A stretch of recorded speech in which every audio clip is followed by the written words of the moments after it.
It's not often that you get one of the greatest basketball players who has ever roamed this earth to be on the show. And we have just that with the phenomenal Hall of Famer, Kareem Abdul-Jabbar, and he's nice enough to join us now. Kareem, it's Michael and Don. How you doing?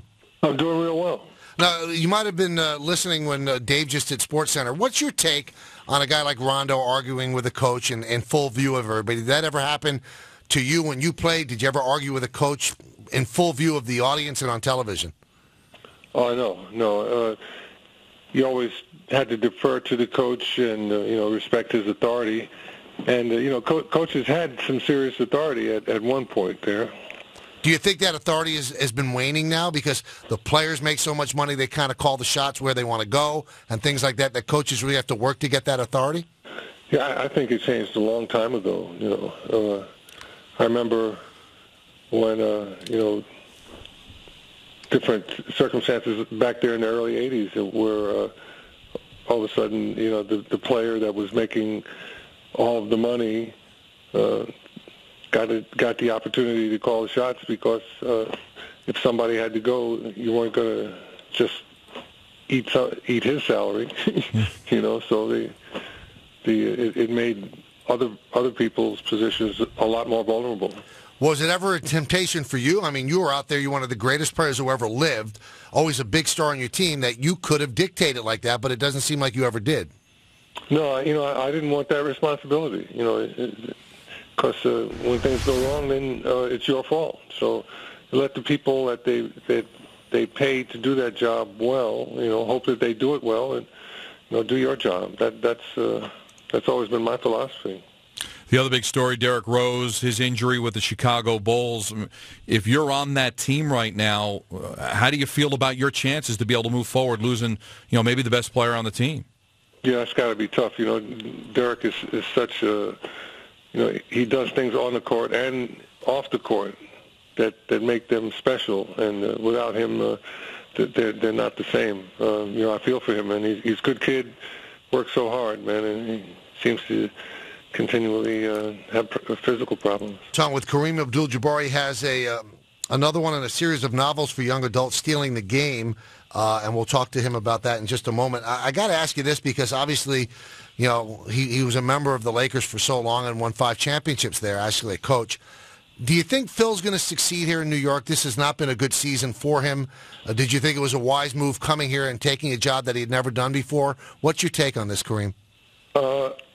Phil is a very confident person, so I'm sure he felt that he could do a good job.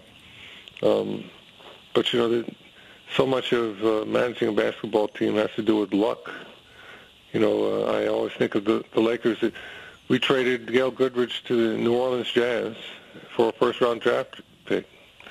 That ended up being magic. If that hadn't happened, it would have really changed the whole history of the Laker franchise. So, that was entirely serendipitous. It was just the fall of the dice. Lakers got lucky. And that's part of all of this. So it's difficult, and it's hard to come out batting, 1,000%. So, I think that's what Phil's going through.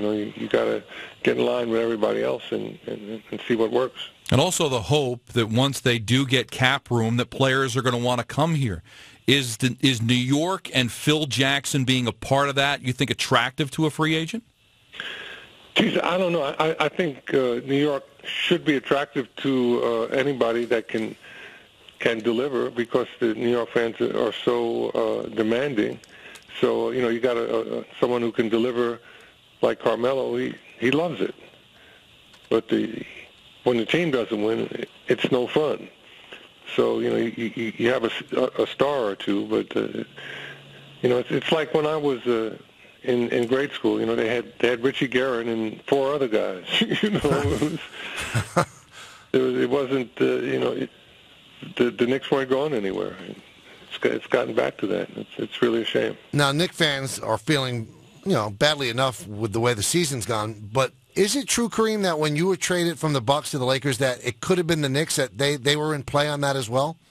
Oh yeah, I wanted to get back to New York, but the Knicks didn't have the players that the Bucks wanted it. The Knicks had money, but no players. L.A. had players and some cash. They were able to make a deal. And, I said, hey, it'd be great to go to L.A. It's my second home. And everything worked out. We have conversations with Walt Clyde Frazier every Friday, and we ask him about LeBron James and how history will remember him, and will he be among the greatest to ever play? And Walt feels we still need to see more. Do you have the same opinion? We need to see more out of LeBron before we can put him among the greatest that ever played? Well, certainly as an individual, he's already proved that he's one of the great players of the game. You get added status when you can lead your team to a world championship. And LeBron has done that. Maybe some people want to see him do it again, and I don't know, but he's already a great player. I don't know what else you can say. Tell us about the Stealing the Game. It's a novel for young adults, and it's the second installment in what they're calling the Street Ball Crew series of novels that you and Raymond Obstfeld have written. So what's this about, Kareem? Well, it's about kids growing up and trying to figure out what their life's going to be all about. It's kids in junior high and high school age. What are they going to do? Well, let's see, is it academics or is it athletics? How can I get along with my teammates? How can I get along and please my parents while wanting to live my dreams? All those things that we all go through. I kind of based it loosely on my experiences. I had a growth spurt in 6th, 7th, and 8th grade. I grew a whole lot. I didn't fit in, and that's at the time in life when you want to be just like everyone else.